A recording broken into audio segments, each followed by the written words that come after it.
wanita kaya yang baru pulang ke tanah air, untuk menguji karakter suami adik, dengan sengaja mengenakan pakaian petugas kebersihan, untuk menghadiri pernikahan adiknya. Namun, setibanya di pintu, dia dipandang rendah oleh suami adiknya. Khawatir identitasnya sebagai petugas kebersihan akan merusak reputasi keluarga. Maka dia mencari alasan untuk meminta istrinya mengambil sesuatu di mobil. Kemudian memanggil pengawal untuk membawanya ke samping. Bersiap untuk menghalanginya agar tidak bisa menghadiri pernikahan. Namun, siapa sangka detik berikutnya.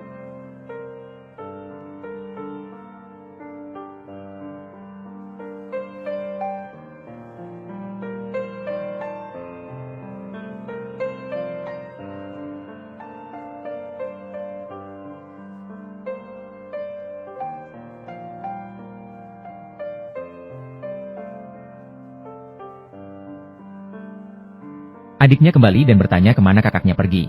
Tunangannya berbohong bahwa kakaknya ada urusan dan sudah pergi. Namun, pada saat itu kakaknya kembali. Pria itu sangat canggung berjalan ke samping. Kakaknya merasa pria itu tidak layak untuk adiknya. Memutuskan untuk memperkenalkan adiknya kepada seorang pacar. Ketika adiknya melihat foto itu, dia terkejut menemukan bahwa orang tersebut adalah orang terkaya di Jiangning, yang merupakan sosok yang tidak bisa dijangkau olehnya. Kamu adalah adikku. Yang tinggi adalah dia. Adik perempuan mengira kakaknya sedang bercanda. Jadi dia tidak berpikir lebih jauh. Sementara itu, pria itu mengundang orang terkaya untuk menghadiri pernikahan. Namun, dia ditolak. Kebetulan kakaknya juga menelepon. Halo, Xiao Pei. Ini aku. Tidak menyangka Anda benar-benar menelepon saya secara langsung. Anda tidak perlu begitu tegang.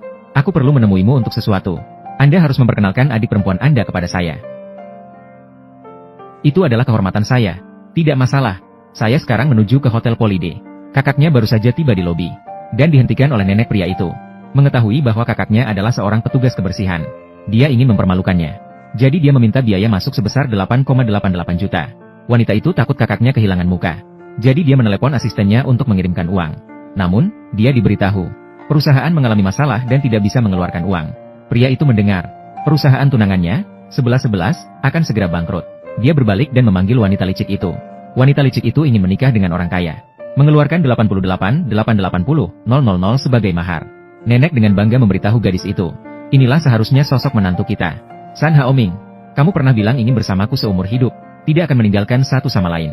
Xian, kamu dulu adalah bintang bisnis di Jiangning. Tentu saja cocok dengan keluarga San kami. Tapi sekarang, kamu hanya akan menghambat keluarga San kami. Kamu juga sudah cukup dewasa. Saatnya untuk lebih matang. Anggap saja kejadian hari ini sebagai pelajaran.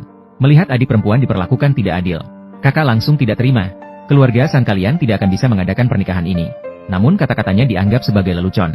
Mengira dia sudah gila dan berbicara omong kosong di sini. Kakak ingin maju untuk berdebat tetapi ditahan oleh adiknya. Menunjukkan bahwa dia sekarang tidak bisa menghadapi keluarga San. Jadi dia ingin membawa kakaknya pergi. Namun kakak ingin membela adiknya. Dia mengirimkan pesan singkat dengan sembarangan. Detik berikutnya, semua orang kaya dan berkuasa di Jiangcheng datang. Kalian cepat lihat itu siapa? Sepertinya itu adalah Dewi Perang dari Utara. Ya ampun, Dewi Perang juga datang hari ini. Kalian tetap berdiri di situ saja. Kak, kamu gila. Itu semua. Tapi mereka semua adalah orang kaya terkenal di Jiangning. Tadi kamu berbicara seperti itu. Kita tidak bisa menghadapi mereka. Selamat pagi, Pak Xia. Apa yang terjadi ini? Tidak salah, ini lebih baik daripada Xian. Jauh lebih terhormat, yang menyapu jalan itu. Bahkan bilang hari ini tidak bisa mengadakan pernikahan. Tidak tahu diri sama sekali. Sungguh membuat orang tertawa sampai mati. Para tamu juga hampir tiba. Kita juga harus keluar. Iya, kita juga harus pergi melihat Xian ini dan kakaknya yang pembersih yang bau itu. Apakah mereka bersembunyi di suatu tempat dan menangis? Ayo pergi.